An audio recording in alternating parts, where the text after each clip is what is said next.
자, 벌써 12월 13일입니다. 2020년도가 다 끝나가고 있어요. 이번 2020년도는 정말 하다가 지나가게 된 것 같습니다. 집에만 있다 보니까 정말 하다가 봄도 가고 여름도 가고 가을도 가고 이제 겨울도 이렇게 해서 12월까지 벌써 와버렸습니다. 저는 학생들한테 이런 표현을 했었습니다. 우리 고3이나 중3 아이들한테 잃어버린 2020년도다. 너희들 공부하느라 얼마나 힘들었니? 이런 이야기들을 좀 했었습니다. 그렇게 생각할 때 2020년도, 2021년도에는 하나님께서 어떤 또 은혜를 허락하시려고 이렇게 우리가 움츠려들게 하시나 이런 생각이 많이 듭니다. 이번 2020년도는 굉장히 많은 생각을 하게 하는 연도였습니다. 왜냐하면 아무래도 우리의 고생과 우리의 이 어려움들은 다 인과관계가 있기 때문입니다. 성경 말씀에 나오고 있는 지금 큐티책을 보시는 분들도 많이 보시겠지만 열왕기 시대에 많은 왕들과 또한 북이스라엘과 남유다가 어려움을 당할 때는 그 이유가 언제나 있었습니다. 그 이유가 언제나 있었어요. 그냥 당하는 것이 아니었습니다. 그 이유는 뭐였습니까? 어려움을 당하고 다른 나라에게 그 아수르에게 바벨론에게 그 나라가 빼앗겼던 모든 이유들은 다 백성들이 또한 하나님을 섬기는 레위인들이 타락했기 때문에 하나님께서 그들에게 벌을 주셨던 것입니다.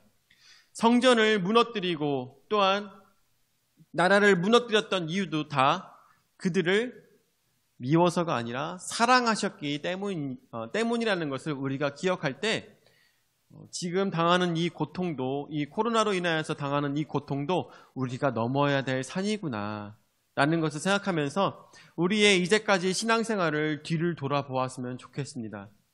사실 남을 탓할 이유가 없는 거예요. 다른 사람이 어떻게 했고 다른 교회가 어떻게 했고 이런 거 할 얘기가 없는 것입니다. 사실 정부가 어떻게 했고 이런 것도 얘기할 필요가 없는 게 나라가 망하고 나라가 어려워지는 이유는 무엇이라고요? 기독교인들이 정신 차리지 못했기 때문인 것이죠. 우리가 주님 앞에 바로 서지 못했기 때문에 이 나라가 어려워지고 또한 이 세상이 어려워지고 그러한 모습이 있는 것입니다. 그런 얘기도 많이 하자면 국가에서 예배를 막을 것이다. 성경책도 못 보게 할 것이다. 이런 얘기들을 하는데 제가 예전에도 누누이 말씀드렸다시피 국가가 교회와 싸운다라는 거 말 자체가 굉장히 우스운 얘기예요. 왜냐하면 국가가 하나님과 싸우는 것과 마찬가지거든요. 하나님과 싸우는 것과 마찬가지. 그러니까 국가가 예배를 드리는 것을 막을 수 있을까요? 없을까요? 국가가 예배를 드리는 것을 막을 수가 없습니다. 왜냐하면 문재인 대통령보다 하나님이 더 세기 때문이에요. 그냥 간단하게 말씀드리면. 그렇죠? 그런데 그렇게 생각했을 때 여러분들 예배가 막힌다. 예배를 못 드리게 된다. 그러면 누가 막은 걸까요? 문재인이 막은 걸까요? 하나님께서 막으신 걸까요? 이것도 우리가 고민해 봐야 됩니다. 지금 이렇게 말씀드릴 때 표현력이 약해서 그렇지 집에 가서 한번 곰곰이 생각해 보세요. 왜 우리나라에서 대한민국에서 하나님께 예배 드리는 사람들이 예배를 못 드리게 되고 있을까를 고민해 볼 때 나라가 세기 때문일까? 아니면 하나님께서 막으시기 때문인 것일까? 한번 고민해 봐야 됩니다. 문재인 대통령이 하나님보다 세다면 저는 인정해요. 그럴 수 있다고 봐요. 국가가 막을 수 있다고 봐. 그런데 저는 그렇게 생각 안 해요. 국가가 막는 것이 아니라 하나님께서 우리의 예배를 기뻐 받으시지 않으시는 겁니다. 우리의 예배가 잘못됐기 때문이에요. 여러분들 이사야 시대에 왜 그들로 하여금 성전에 발길을 들이지 말라고 했는지 아십니까? 왜 세상에 너희들은 오히려 예배 드린다고 성전에 와서 발을 들여놓는데 오히려 성전을 더럽히기만 한다고 이사야서의 말씀에 나오고 있는 것입니다. 하나님께서는 그런 예배를 좋아하지 않으시는 겁니다. 물질을 많이 드리는 예배를 아니면은 송아지를 많이 드리고 이런 정말 좋은 예물을 드리는 예배를 하나님께서는 기뻐 받으시는 것이 아니라 좋은 삶을 통하여서, 아름다운 삶을 통하여서 정결한 모습으로 주님 앞에 나아오는 우리의 마음을 주님께서 받으신다는 것입니다. 이 시기에 진짜 필요한 것은 더 값진 것을, 더 좋은 것을 하나님 앞에 드리며 더 멋있는 예배당을 짓는 것이 중요한 것이 아니라 우리 각각 개인이 주님 안에서 올바른 마음과 신앙을 가지고 지금 이 시간에 예배를 드리는 우리의 마음도 정결한 모습으로 나오는 그 모습을 하나님께서는 기뻐 받으실 것이라는 것입니다. 우리에게 이것에 대한 각성이 없다면 2021년도도 별 다를 것이 없을 것입니다. 지금 아시다시피 이제 백신들이 많이 돼서 돌아다니고 있죠. 이제 지금 아직 우리한테까지는 오지 않았지만 이제 실용화 단계까지 어쩔 수가 없이 임상 실험도 제대로 하지 못하고 실용화 단계로 가고 있다고 합니다. 뉴스를 보니까 그냥 그렇다고 합니다. 너무 안타까운 게 브라질 쪽에 이게 중국에서 만든 백신을 접종을 했다가 팔이 마비된 사람이 있더라고요. 네, 그런 걸 보니까 하나님께서 또 원치 않으신다면 2021년도도 우리에게는 또 별다른 수가 없을지도 모릅니다. 그러니까 우리가 어떤 마음을 품어야 되겠습니까? 우리는 나 하나만이라도, 다른 사람뿐만 아니라 나 하나만이라도 진정 하나님께 제대로 된 예배를 드리기 위해서 최선의 마음의 준비를 하며 최선의 것을 최고의 하나님께 드리기 위해서 준비된 예배를 드리는 우리 신앙의 모습 되시기를 예수 이름으로 축원을 드립니다. 이 모든 대한민국의 각성을 위해서 그 중심에 우리 풍성한 침례교회 여러분들이 중심에 계셨으면 너무나도 좋겠습니다. 어느 한 분 이런 어려운 시기에 다른 것에 마음을 두지 마시고 오로지 내가 하나님 앞에 바로 서야 되겠구나, 내가 하나님께서 원하시는 사람이 되어야 되겠구나, 이런 마음을 더욱더 깊이 먹으시는 여러분들 되시기를 예수 이름으로 축원을 드립니다. 자, 오늘 말씀은 성탄 대림절을 맞이하여서, 대강절을 맞이하여서 이렇게 초를 3개를 준비했습니다. 하나, 둘, 3개가 준비가 되어 있죠. 이렇게 빛을 받아서 반짝반짝하는 모습을 보니까 너무나도 멋있더라고요. 가까이서 보면 별거 없는데 멀리서 보면 멋있더라고요. 예. 이 촛불 하나하나가 11월 달부터 여러분들에게 말씀을 드렸죠. 4주간 예수님이 오시는 것을 기다리면서 이렇게 초를 이제 다음 주에 마지막 하나까지 준비가 될 것인데, 첫 번째 초는 뭐였습니까? 소망의 초였죠. 소망. 첫 번째는 소망의 초로 예수님께서 우리의 희망이 되시고 소망이 되시는 것에 대해서 우리가 기뻐하며 이 초를 준비하였습니다. 그리고 두 번째 주에는 평강의 주님, 이 땅에 오셔서 평강을 우리에게 허락하시는 예수님을 바라보면서 우리가 초를 또 준비해서 그런 예수님을 기다리는 마음을 기렸습니다. 오늘 나오고 있는 희망, 그리고 이건 뭐였죠? 평강. 이거는 오늘의 말씀은 기쁨입니다. 기쁨의 주님. 우리는 기쁨을 허락하여 주시는 주님을 기다리면서 이 초를 다시 한 번 더 마음을 새기는 시간이 되었으면 좋겠습니다.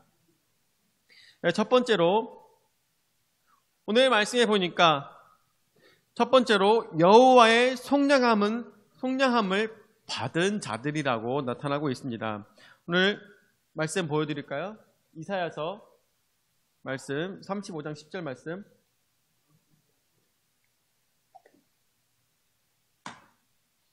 여호와의 속량함을 받은 자들이 돌아오되 노래하며 시온에 이르러 그들의 머리 위에 영영한 희락을 띠고 기쁨과 즐거움을 얻으리니 슬픔과 탄식이 사라지리로다.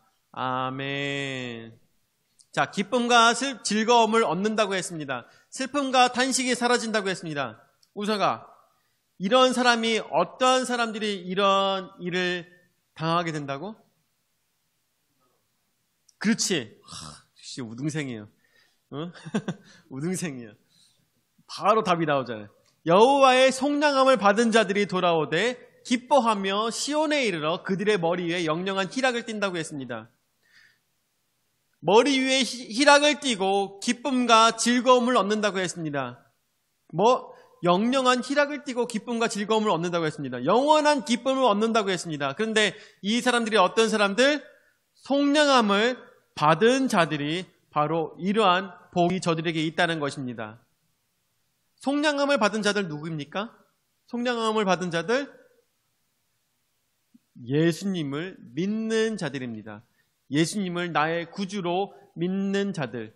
구약의 말씀으로 따지지 않고 신약의 말씀으로 따졌을 때 예수님을 나의 구주로 믿고 나의 모든 죄를 사함받아 하나님과 함께 동행할 수 있는 자들, 그 사람들이 바로 여호와의 속량함을 받은 자들에게 노래하며 시온에 이르러, 시온이 무엇을 의미하겠습니까? 저 하늘나라를 의미하겠죠.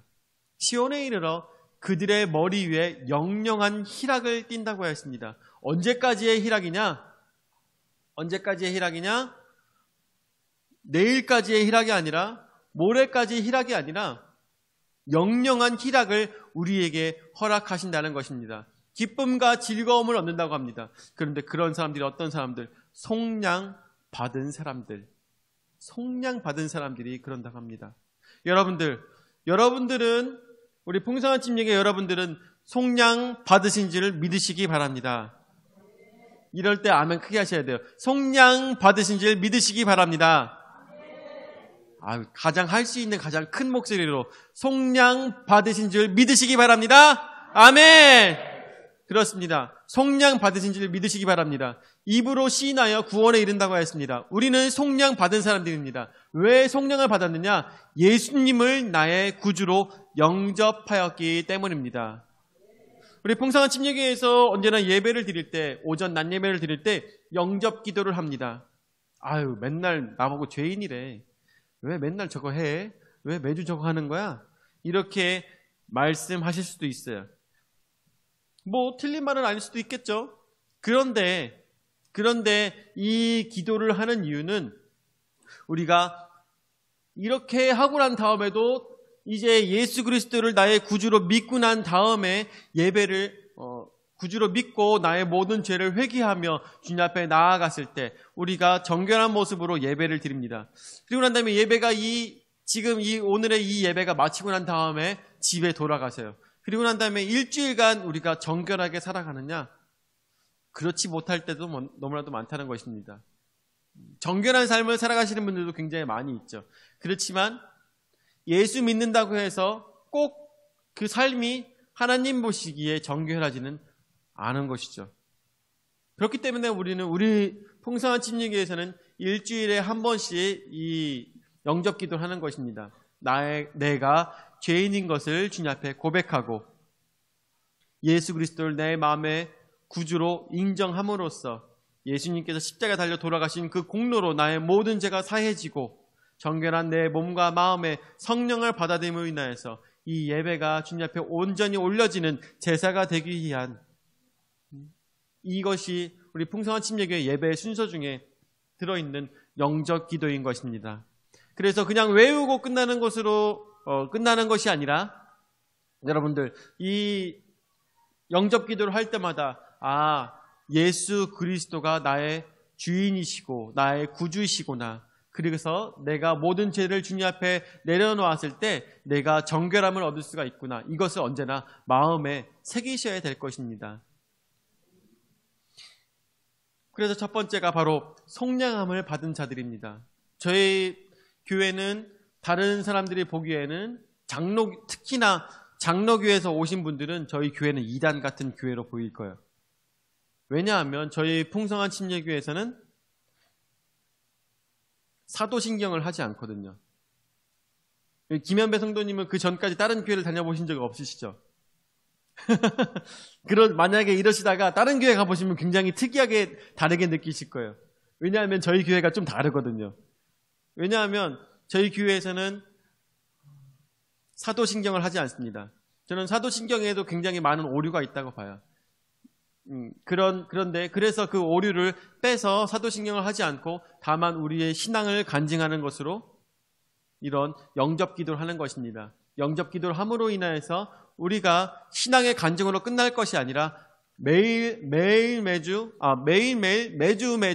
우리가 예수 그리스도를 나의 구주로 영접하는 그런 귀한 시간이 된다는 것입니다. 자, 두 번째로, 그렇다면 우리에게 무슨 기쁨이 있을까? 아니, 내가 교회는 다니고 있는데 내가 예수님을 믿는다고 하는데 내가 무슨 기쁨이 있는 건가? 한번 말씀을 또한 보도록 하겠습니다. 자, 그래서 두 번째, 오른편에 그늘 되시는 주라는 제목으로 우리가 말씀을 보도록 하겠습니다. 시편 121편 말씀을 찾아주겠어요?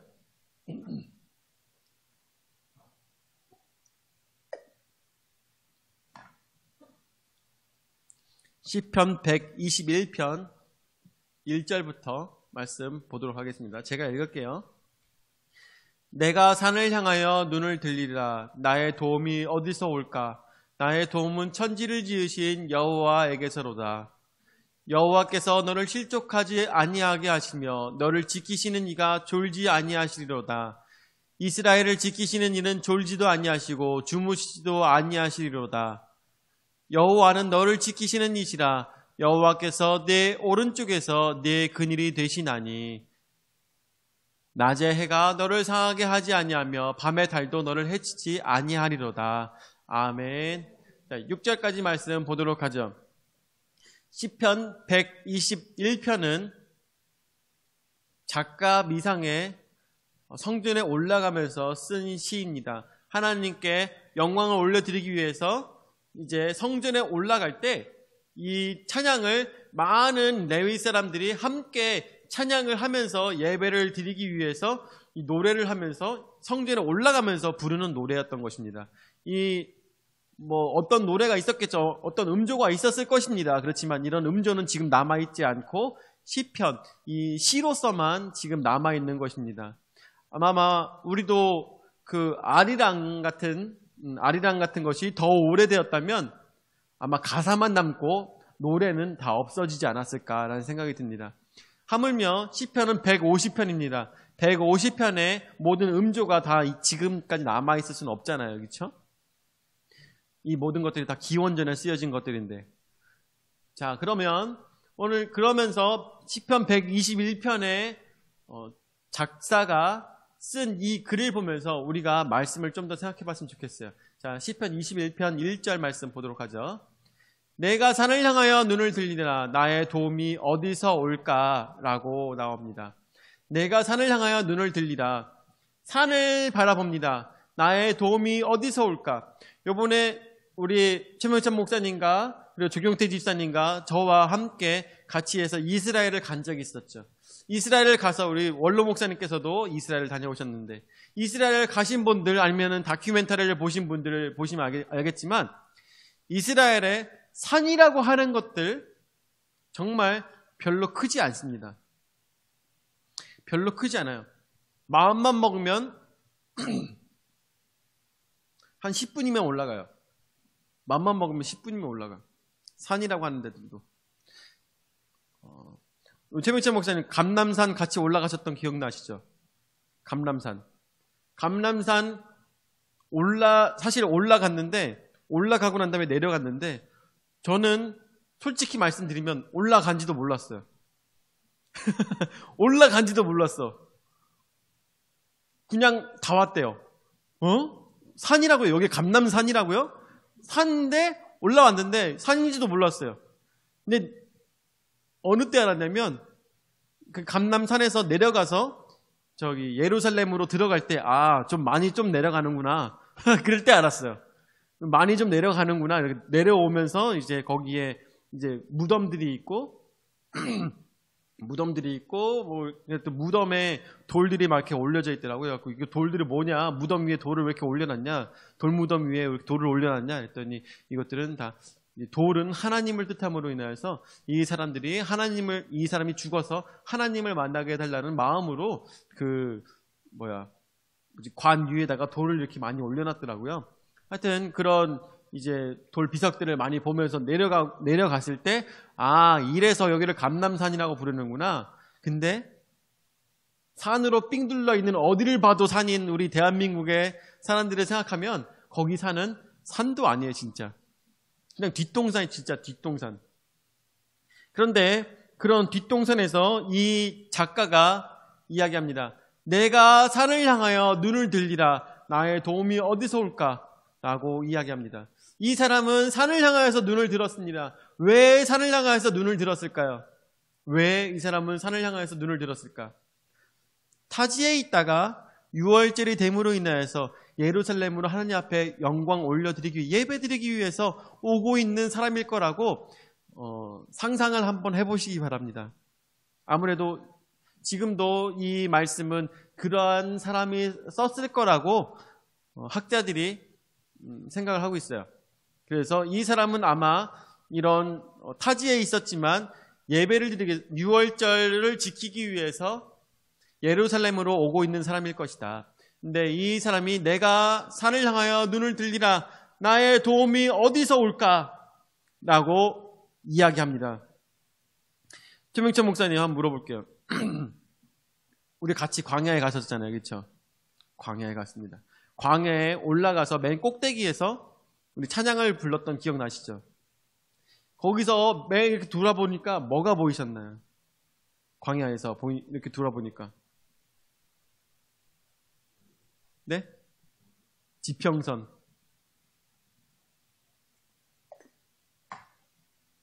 맞습니다. 거기도 산이죠, 그렇죠? 한참 올라갔어요. 한참 올라가서 그 광야에서 삥 둘러봤어요. 삥 둘러봤는데 아무것도 없어요. 지평선에 말씀하신 것처럼 지평선. 아무것도 없는 거야. 아무것도 보이지 않아. 아무것도 그냥 지평선. 그냥 다 땅이고 다 쓸모없는 다 흙덩어리들이고 이게 뭐랄까 진짜 말 그대로 광야예요. 광야. 거기서 보니까 아무것도 없어요. 그런데 뭐라고 하시냐. 내가 산을 향하여 눈을 들리라. 거기서 생각이 들겠죠. 나의 도움이 도대체 어디서 올까?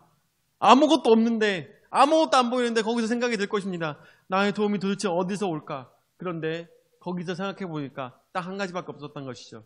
나의 도움은 천지를 지으신 여호와께서로다. 아멘. 그렇습니다. 나의 도움은 천지를 지으신 여호와께서로다. 이 사람이 혼자서 예루살렘으로 예배를 드리고자 하는 간절한 마음을 가지고 자기가 집에 있는 염소를 드리고 양을 가지고 하나님 앞에 드리기 위해서 이것을 가지고 열심히 예루살렘으로 향하고 있는 이 사람을 지팡이 하나만 의지해서 가고 있는 사람을 상상해 보시기 바랍니다. 이 사람이 이 양을 끌고선 가면서 그곳에 올라가서 이 삥 둘러보니까 그곳에서 하나님을 만나게 되는 것입니다. 낮에는 뜨겁고 밤에는 추운 그곳에서 만나는 것은 무엇이에요? 하나님을 만나게 되는 것입니다. 이 별의 하늘을 바라보니 이것을 바라보며 하나님을 만나게 되는 것입니다. 자, 3절 말씀.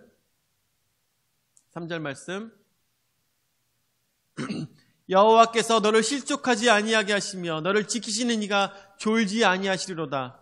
주님께서 나로 하여금 졸지 않게 하신다는 것이 하나님께서 졸지 않으시기 때문에 나로 하여금 실족하지 않게 하신다는 것입니다. 뿐만 아니라 4절 말씀 이스라엘을 지키시는 이는 졸지도 아니하시고 주무시지도 아니하시리로다. 아멘. 아마 이 시편 121편을 지은 사람은 굉장히 그 광야의 꼭대기에 올라가서 그곳에서 이 시를 적으면서 얼마나 하나님을 바라보는 마음이었을까. 그런 상상이 듭니다. 그때 우리 최명찬 목사님이나 저나 조용태 지사님도 같이 그 광야에 올라가서 그런 생각을 했어요. 김정래 지사님 좀 꺼주시겠어요? 그런 생각을 했습니다. 거기에 가서 보니까 의지할 것은 아무것도 없었다는 것이죠. 의지할 것은 아무것도 없었어요. 의지할 것 단 한 개도 없었어요. 나무도 없어요. 나무도 없어. 그나마 있는 나무는 무슨 나무 있어요? 로뎀나무 있다고 했죠. 로뎀나무. 로뎀나무가 뭐 하는 나무예요? 로뎀나무에서 쉬면 어떻게 된다고요? 아시나요? 로뎀나무는 어느 정도 나무냐면 이만큼 정도 되는 나무예요. 이만큼 되는 나무인데 활엽수도 아니에요. 이파리가 굉장히 쪼만해. 이 로뎀나무 밑에서 로뎀나무를 그늘로 삼아서 누워 있잖아요. 그럼 뭐 하는 사람이냐면 죽으려고 작정한 사람이에요. 죽으려고 작정한 사람. 엘리야가 거기 가서 누워서 하나님 저 못하겠습니다 라고 했잖아요. 나의 목숨을 데려가십시오 했잖아요. 그게 왜 그러냐면 자살하려고 해요. 자살하려고. 쉬려고 거기서 그렇게 누워있는 게 아니에요. 왜냐하면 그늘도 그늘 같지가 않거든요. 거기서 로뎀나무 밑에서 있었다는 것은 쉼이 아니라 자살이에요. 그런데 지금도 있더라고요. 로뎀나무 교회 이런 거 아직 많이 있더라고요. 그래서 그런 거 보면은 참 그러네 이런 생각이 들더라고요. 하여튼간에 가면은 있어봐야 로뎀나무 같은 거밖에 없어요. 정말 쉬려면 에셀나무 같은 게 있어야 되는데 에셀나무 같은 경우는 우리나라 감나무처럼 엄청 커다랗습니다. 뽕나무처럼 커다랗고 이파리가 아주 넓어요. 에셀나무 같은 것이 있어야 되는데 그런 것이 광야에는 없어요. 죽습니다. 그런데 그 사람이 밤에 아무것도 없는 그 속에서 하늘의 별빛을 바라보면서 메어놓은 양을 보고 메어놓은 염소를 보면서 생각이 들었던 것은 이스라엘을 지키시는 하나님은 졸지도 아니하시는구나. 나로 하여금 실족시키지 아니하시는 분이시구나 라는 것을 깨달아 알 수밖에 없었다는 것입니다. 여러분들, 우리의 삶은 지금 어디에 있습니까? 우리의 삶은 무엇을 의지하며 살아갈 수 있는 삶입니까? 여러분들, 지갑에 넣는 비트코인이 여러분들의 에셀나무가 됩니까? 아니면 여러분들 갖고 있는 주식이 여러분들의 에셀나무가 되겠습니까? 여러분들에게 그늘이 되겠습니까? 여러분들이 갖고 있는 집이 여러분들에게 그늘이 되어 주겠습니까? 어떠한 것도, 어떠한 사람조차도 우리에게는 그늘이 되지 못합니다. 어떠한 것도 우리는 믿을 수가 없어요. 돈도 어떻습니까? 있다가 없어지는 게 물질입니다. 그리고 내가 돈 있을 때만 나를 찾는 친구들도 많이 있죠. 뿐만 아니라 내가 필요할 때만 나를 찾는 사람들도 많이 있습니다. 사람을 의지할 수도 없습니다. 그것이 바로 우리 광야 같은 인생이라는 것이죠. 광야 같은 인생. 자, 5절 말씀. 그런데 그런 속에서 우리가 의지할 것은 광야 속에서 하나님을 찾듯이 우리도 하나님을 찾는 그런 인생이 되어야 될 것입니다. 자, 그런데 여호와는 너를 지키시는 이시라. 여호와께서 내 오른쪽에서 내 그늘이 되시나니 라고 했습니다. 하나님께서 내 오른쪽에서 그늘이 되어주신다고 말씀하고 계십니다. 자, 한번 보냈던 지도 보도록 하죠.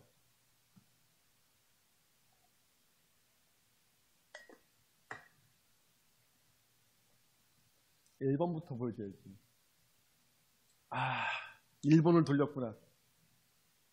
1, 2, 3, 4, 5 이렇게 했잖아 내가. 알았어. 자, 보시면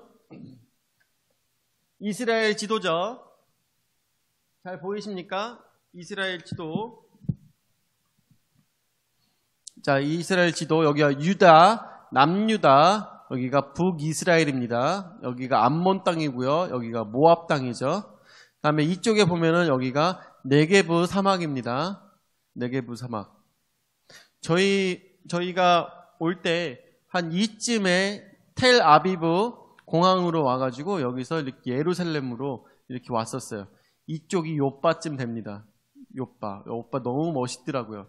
일단 이렇게 생긴 거에 지금 이스라엘 지도입니다. 이스라엘 땅은 정말 이상해요. 너무 이상해. 이쪽은 다 광야이고 다 사막입니다. 그렇게 될 수밖에 없는 걸 이제 설명하려고 하면 굉장히 오래 걸리니까 그거는 나중에 얘기하고, 여기가 사해입니다. 사해. 여기가 사해, 그리고 여기가 갈릴리 호수입니다. 이 성경을 머릿속에 넣어놓으면 성경이 굉장히 이해하기가 편합니다. 성경이 이해하기가 편해요. 여기가 갈릴리 호수, 그리고 여기가 사해. 자, 기억하시기 바랍니다. 여기가 남유다, 여기가 북이스라엘. 자, 그렇게 기억하시면서, 자, 다음 2번 사진 보여줄까요? 2번 사진. 이거라고? 자, 이걸 좀 더 크게. 컨트롤하고 플러스 눌러봐. 컨트롤하고 플러스. 그렇지. 자, 이런 모양인데, 자, 3번 보여줘. 3번.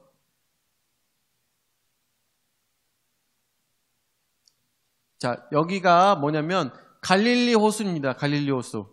갈릴리 호수가 이렇게 생겼어요. 지대가 엄청 낮죠. 갈릴리 호수가 지대가 엄청 낮습니다. 이쪽은 아시다시피 바다 방향이죠. 바다 방향이고 이쪽은 사막이라고 했습니다. 사막. 그래서 여기서 바다에서 이제 수증기로 올라가서 이게 비가 오잖아요. 비가 오면 여기까지만 내립니다. 왜냐하면 여기가 지대가 높아서 구름이 여기를 건너질 못해요. 그러다 보니까 이쪽은 시리아 땅은 사막이 될 수밖에 없고 요르단 땅 이쪽은 사막이 될 수밖에 없고 이쪽은 푸르른 초장이 되는 것입니다. 대충 이해 가시죠? 대충 이해 가시죠? 푸르른 초장이 되는 것입니다. 자, 그게 바로 이거예요. 자, 이거거든요. 이거 제가 이스라엘에서 사온 겁니다. 한번.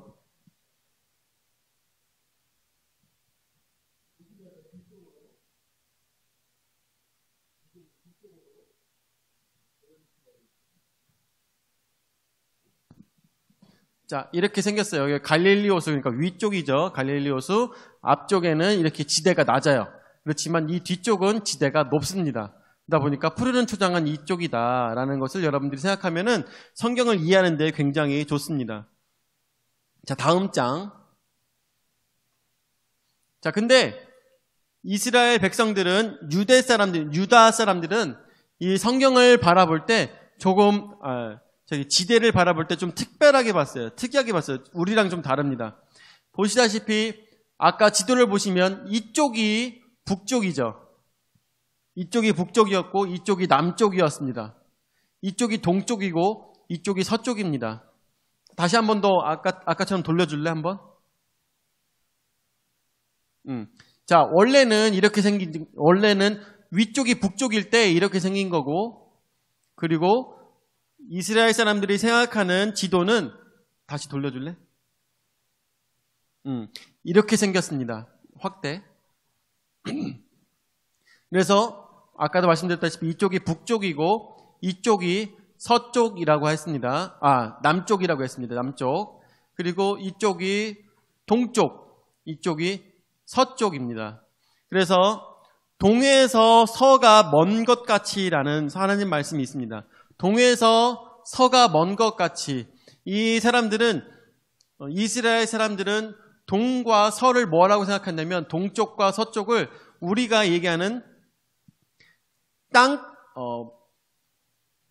하늘 끝부터 땅 끝까지가 동부터 서입니다. 이 사람들은 동쪽을 앞쪽이라고 불렀고 서쪽을 뒤쪽이라고 불렀습니다.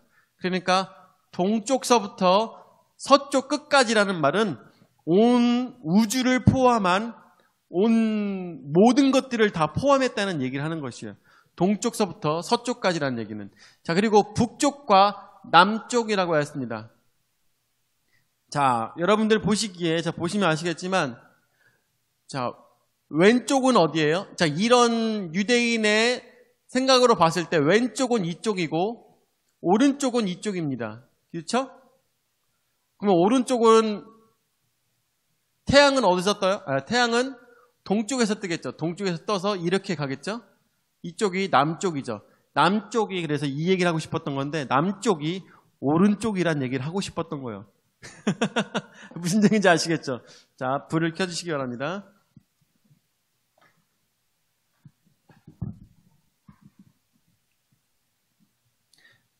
남쪽이 오른쪽입니다. 그래서 여호와께서 나로 하여금 오른쪽에 그늘 되신다는 얘기는 무슨 얘기냐? 그러니까 이 사람들이 광야를 건널 때 가장 힘들게 하는 것이 무엇이겠어요? 태양이겠죠. 태양. 그 태양이 자신을 힘들게 하겠지만 그 태양을 막으시는 분이 바로 여호와 하나님이라는 것입니다. 자, 이렇게 아까 시편 말씀 계속 보도록 하죠. 오른편에 그늘 되신다. 그러므로 남쪽에 있는 해를 하나님께서 가려주신다라고 하고 있는 것입니다. 그늘 되시나니. 자, 6절 말씀.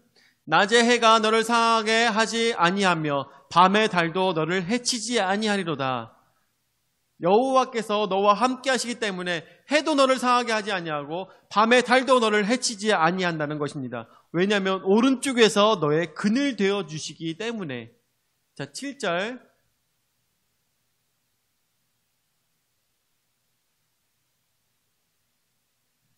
없어? 안 돼? 그러면 여기까지. 자, 여호와께서 너를 지켜 모든 환난을 면하게 하시며, 바로 이 얘기를 하고 싶었던 것입니다. 여호와께서 너를 지켜 모든 환난을 면하게 하시며 또 네 영혼을 지키시리로다. 바로 그렇습니다. 주님께서 내 오른편에서, 광야에서 그 어려운 환경 속에서도 내 오른편에서 그늘 되시니까 너로 하여금 모든 환난을 면케 하신다고 했습니다. 광야에서 있는 환난이 뭐겠어요? 광야의 환난은 결국에는 태양 때문에 쪄 죽는 것입니다. 그런데 그 모든 환난을 주님께서 나의 그늘 되어 주시기 때문에 나의 영혼을 모든 환난으로부터 지켜주신다는 것입니다. 여호와께서 너의 출입을 지금부터 영원까지 지키시리로다. 그렇죠.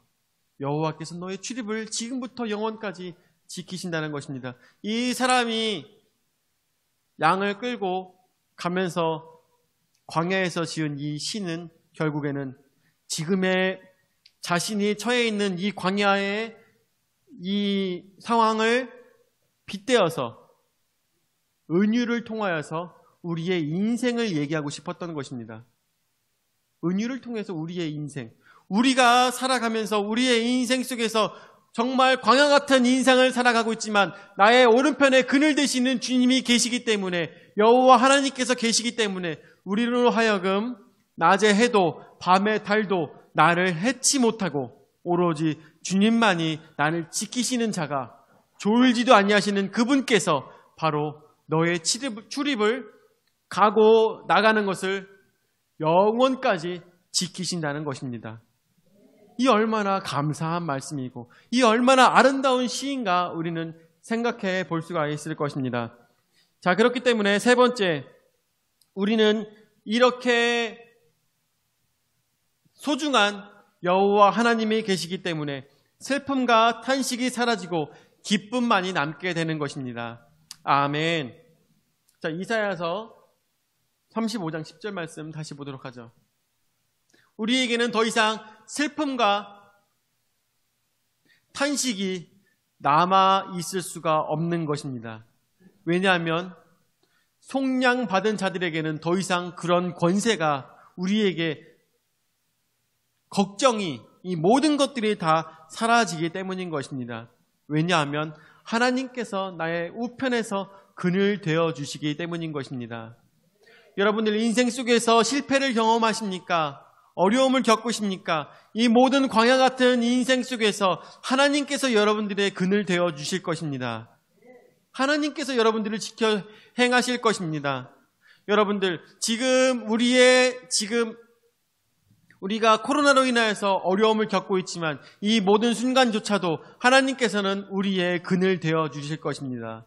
이런 시기에 우리는 어떻게 해야 되겠습니까? 내가 광야에 있어, 내가 너무 힘들어, 내가 너무나도 속상해, 이러한 것으로 우리의 삶을 소진할 것이 아니라 국가가 예배를 못 드리게 한대, 이런 마음으로 우리가 별 필요도 없는 걱정할 것이 아니라 진정 하나님께서 나의 우편이 된다는 믿음, 진정한 믿음이 있는 사람의 모습으로, 진정 믿음이 있는 신앙인의 모습으로, 진짜 하나님을 믿는 신앙인의 모습으로 살아가시면 하나님께서 여러분들의 오른쪽에 그늘 되어 주실 것입니다.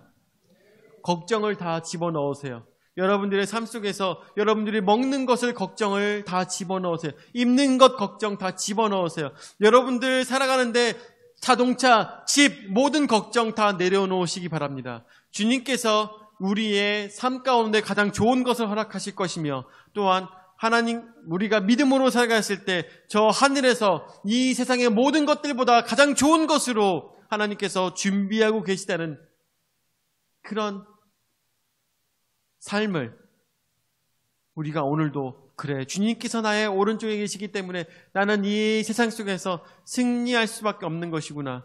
또한 이 삶이 끝나도 하나님 계신 저 천국에서 영영토록 아름답게 살아가게 되는 우리의 내가 되겠구나 라는 마음을 가지시고 믿음으로 살아가신 여러분들 되시기를 예수 이름으로 축원을 드립니다.